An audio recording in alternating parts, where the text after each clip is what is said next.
ये प्रारूप देना ही है, 67वीं में ही लागू करना है, तो परीक्षा का डेट कम से कम 1 महीना के लिए आगे कर दिया जाए ताकि हम नए प्रारूप को लेकर अपनी तैयारियों को अच्छा कर सकें, उसके हिसाब से अपना प्रैक्टिस कर सकें। सैकड़ों फोन आ चुके हैं, मेरे पास मैसेज आ चुके हैं कि हमारे साथ घोर अन्याय आयोग के द्वारा किया जा रहा है। मैच होता है तो पहले पिच रिपोर्ट बताया जाता है। अगर बैट्समैन को या फिर टीम को पिच रिपोर्ट के बारे में पता ना हो तो अच्छा से अच्छा टीम भी पहले बैटिंग करके हार जाती है या पहले बॉलिंग करके हार जाती है। अगर आप बाद में एग्जाम नहीं ले सकते हैं तो इसे 67वीं में लागू न करें, वापस ले लें, या फिर लागू आपको 67वीं में करना ही है तो कम से कम 1 महीने का समय छात्रों को आप जरूर दें। तो कम से कम आयोग को इन बातों पर ध्यान देना चाहिए कि आपके इतने प्रयास के बावजूद, आपके इतने पारदर्शी तरीकों के बावजूद, सुधारों के बावजूद सारे के सारे छात्र आपसे नाराज चल रहे हैं। नमस्कार, आप देख रहे हैं द बिहार टॉप। मैं हूं आदेशपुरी। 29 दिसंबर से बीपीएससी 67वीं का मेंस परीक्षा होने वाला है।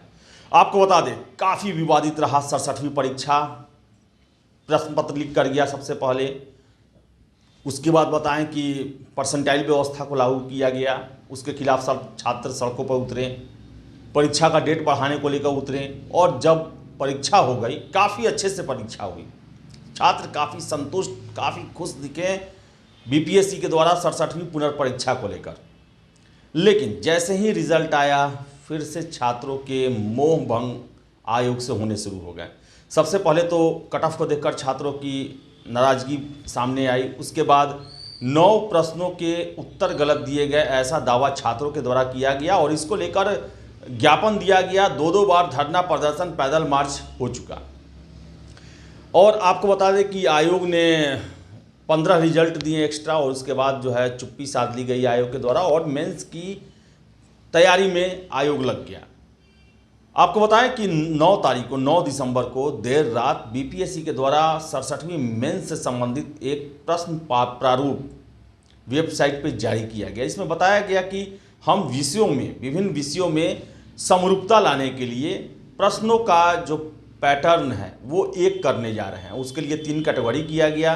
एक में ज़्यादातर प्रचलित विषय थे, दूसरे में एंथ्रोपोलॉजी यानी कि मानव शास्त्र के लिए, और तीसरे में सिविल इंजीनियरिंग के लिए प्रश्नों के फॉर्मेट जारी किए गए आयोग के द्वारा। आपको बताएं कि ये फॉर्मेट काफ़ी अच्छा है, पूरा सिलेबस कवर करने वाला है। लेकिन छात्रों का सबसे बड़ा ऑब्जेक्शन है कि आखिर परीक्षा से 20 दिन पहले ये प्रारूप देने का क्या मतलब है, हमें क्यों मानसिक टेंशन जो है ये दिया जा रहा है। हम पुराने पैटर्न पर सालों साल तैयारी करते रहें, उसी आधार पर अपने जो आंसर प्रैक्टिस है वो करते रहें, और परीक्षा से 20 दिन पहले ऐसा करना, ये हम लोग की उम्मीदवारी को कमज़ोर करना है। हालांकि आपको बता दें कि जितने भी शिक्षक हैं या छात्र हैं, सभी इस प्रणाली का स्वागत कर रहे हैं, लेकिन 67वीं के लिए नहीं कर रहे हैं। उनका यही कहना है, या तो 67वीं में इसे लागू न किया जाए, या फिर अगर दे दिया गया है तो समय रहते दिया जाता, पीटी रिजल्ट से पहले दिया जाता या पीटी रिजल्ट के साथ ही दे दिया जाता तो हमें समय मिलता। और 20 दिन पहले देने का क्या मतलब है, हम लोग के साथ क्यों ऐसी नाइंसाफ़ी की जा रही है। अगर ये प्रारूप देना ही है, 67वीं में ही लागू करना है, तो परीक्षा का डेट कम से कम 1 महीना के लिए आगे कर दिया जाए ताकि हम नए प्रारूप को लेकर अपनी तैयारियों को अच्छा कर सकें, उसके हिसाब से अपना प्रैक्टिस कर सकें। छात्रों की ये मांग जो है काफ़ी हद तक जायज़ है। वो कभी भी इस प्रारूप का विरोध नहीं कर रहे हैं, इसके समय और 67वीं में लागू करने को लेकर विरोध कर रहे हैं। ये भी नहीं कह रहे हैं, इनको है कि अगर आयोग चाहता है कि 67वीं में लागू हो करे, लेकिन इसके लिए हमें समय दे दिया जाए, परीक्षा को जनवरी लास्ट में या फरवरी में एक्सटेंड कर दिया जाए ताकि इसके हिसाब से हम अपनी तैयारी कर सकें। क्योंकि बात सही है उनका, हम लोग भी जब पढ़ाई किया करते थे तो पीटी हो या मेंस हो, सभी की तैयारी के लिए हम पुराने पैटर्न को ही फॉलो करते थे। पुराने इन द सेंस जो पिछले साल तक हुआ था, जो अंतिम मेंस हुआ था, उसके ही प्रारूप को, उसके प्रश्न पूछने के तरीकों को ध्यान में रखते हुए पढ़ाई करते हैं, क्वेश्चन तैयार करते हैं या फिर आंसर प्रैक्टिस करते हैं। छात्रों की ये बात पूर्णतः सही है। और 20 दिन पहले आंसर प्रैक्टिस का समय नहीं होता है, उस समय होता है कि ज़्यादा से ज़्यादा पढ़ा जाए, आंसर प्रैक्टिस वो पूरा कर चुके रहते हैं, पहले कर चुके रहते हैं, और अंतिम समय में वो ज़्यादा से ज़्यादा ज्ञानार्जन करते हैं। जो विषय, जो क्षेत्र छूटे हुए रहते हैं उन पर ज़्यादा फोकस किया जाता है, जो कमज़ोर हैं उन पर ज़्यादा फोकस किया जाता है, या वैसे भाग जिन पर अभी पढ़ाई पूरी नहीं हो पाई है उसको अंतिम 15-20 दिनों में पूरा किया जाता है। लेकिन इन सब के बीच में आयोग के द्वारा प्रश्न पूछने का नया पैटर्न दे दिया गया, जिनसे उनकी सारी तैयारियों पर पानी फिर गया है। और लगातार सैकड़ों फोन आ चुके हैं, मेरे पास मैसेज आ चुके हैं कि हमारे साथ घोर अन्याय आयोग के द्वारा किया जा रहा है। अगर आयोग को ये चीज़ लागू करना है, अच्छा चीज़ है, होना भी चाहिए, छात्र इसका स्वागत कर रहे हैं।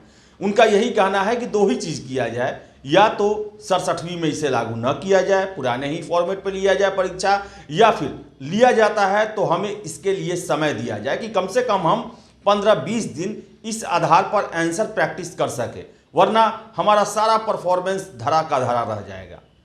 देखिए, ये जो फॉर्मेट है इसमें तर्क ये भी आ रहा है कि सबके लिए नया है, लेकिन जब कुछ नया होता है तो उसमें वैसे भी छात्र या दावेदार फ्लॉप कर जाते हैं जिनकी तैयारी अच्छी रहती है। अब मैच होता है तो पहले पिच रिपोर्ट बताया जाता है। अगर बैट्समैन को या फिर टीम को पिच रिपोर्ट के बारे में पता ना हो तो अच्छा से अच्छा टीम भी पहले बैटिंग करके हार जाती है या पहले बॉलिंग करके हार जाती है। वही हाल छात्रों के साथ है कि आप ये पैटर्न ला रहे हैं, अच्छी बात है, लाना चाहिए, सुधार हो रहा है, यह भी अच्छी बात है, लेकिन छात्रों को समय दिया जाना चाहिए। परेशान है छात्र, हताश है छात्र। एक विश्वास बहाली आयोग को लेकर जो 30 सितंबर के बाद हुई थी, छात्र काफ़ी खुश थे नए अध्यक्ष के कार्यों को लेकर, बीपीएससी के पारदर्शी प्रयासों को लेकर, लेकिन जैसे ही रिजल्ट जारी किया गया उसके बाद से जो फेल किए वो नाराज चल रहे थे, और 9 दिसंबर के बाद जो पास किए हैं वो भी आयोग से नाराज चल रहे हैं। तो कम से कम आयोग को इन बातों पर ध्यान देना चाहिए कि आपके इतने प्रयास के बावजूद, आपके इतने पारदर्शी तरीकों के बावजूद, सुधारों के बावजूद सारे के सारे छात्र आपसे नाराज चल रहे हैं, तो यह भी अच्छी बात नहीं है। आपका विरोध कर रहे हैं, परीक्षा को लेकर उंगली उठा रहे हैं कि हमारे साथ अन्याय किया जा रहा है, तो ये भी आयोग के लिए अच्छा नहीं है। परीक्षा लेना आपका काम है, लेकिन परीक्षा को जो देने वाले हैं वो भी आपके परीक्षा लेने की प्रक्रिया से संतुष्ट होने चाहिए। उन्हें नाराज़गी नहीं होनी चाहिए। उनकी तैयारी को लेकर आपको पहले से समय देना चाहिए। 20 दिन पहले मेंस काफ़ी बड़ा विस्तृत परीक्षा होता है। 4-4, 5-5 किलो वजन जो है वो छात्रों का मेंस के दौरान गिर जाता है। मैं भी मेंस देता था पहले से, बहुत सारे मैंने लगभग 8-10 मेंस दिए हैं विभिन्न राज्य लोक सेवा आयोग के, संघ लोक सेवा आयोग के। 5 से 7 किलो वजन गिरता था। हालांकि पहले का सिलेबस बहुत बड़ा होता था, GS 1, फिर 1-2, फिर ऑप्शनल 1-2, फिर सेकेंड ऑप्शनल 1-2 ऐसे होता था यूपीएससी में, फिर से स्टेट में जो है हिंदी का पेपर। तो काफ़ी टेंशन का समय रहता है, भूख प्यास खत्म हो जाता है। और ऐसे में ये छात्र जो हैं उनका कहना है कि हम अभी तक का सबसे ज़्यादा टफ एग्ज़ाम क्वालिफाई करके आए हैं, और मेंस में हमारी तैयारियां भी हैं, ऐसा नहीं है कि तैयारी नहीं है, लेकिन प्रश्न प्रारूप को लेकर अगर हम पिछड़ जाते हैं और पिछड़ने की संभावना वो जता रहे हैं, कॉन्फिडेंस उनका हिला हुआ है, तो उनका ये बात जायज़ भी है। आयोग को इस पर विचार जरूर करना चाहिए। या तो अगर आप बाद में एग्ज़ाम नहीं ले सकते हैं तो इसे 67वीं में लागू न करें, वापस ले लें, या फिर लागू आपको 67वीं में करना ही है तो कम से कम 1 महीने का समय छात्रों को आप जरूर दें। कम से कम जो छात्र पास किए हैं पीटी, उनका तो वो तो आपसे खुश रहें, ऐसा आप प्रयास करें। आप पीटी जो नहीं पास किए उनको आप खुश नहीं कर पाएँ, आपकी बाध्यता थी, आप बाध्य थे, आप नियमों से बंधे हुए हैं, लेकिन कम से कम जो पास किए हैं उनको आप नाराज़ न करें और इस पर गंभीरता से ज़रूर विचार किया जाए। गुजारिश है हजारों छात्रों की तरफ से, मेंस परीक्षा में या तो नए प्रारूप को लागू न किया जाए, या फिर किया जाता है तो कम से कम 1 महीने का एक्स्ट्रा समय और छात्रों को दिया जाए। फिलहाल इस वीडियो में इतना ही। वीडियो पसंद आए लाइक शेयर करें, हमारे चैनल द बिहार टॉप को सब्सक्राइब जरूर कर लें। धन्यवाद।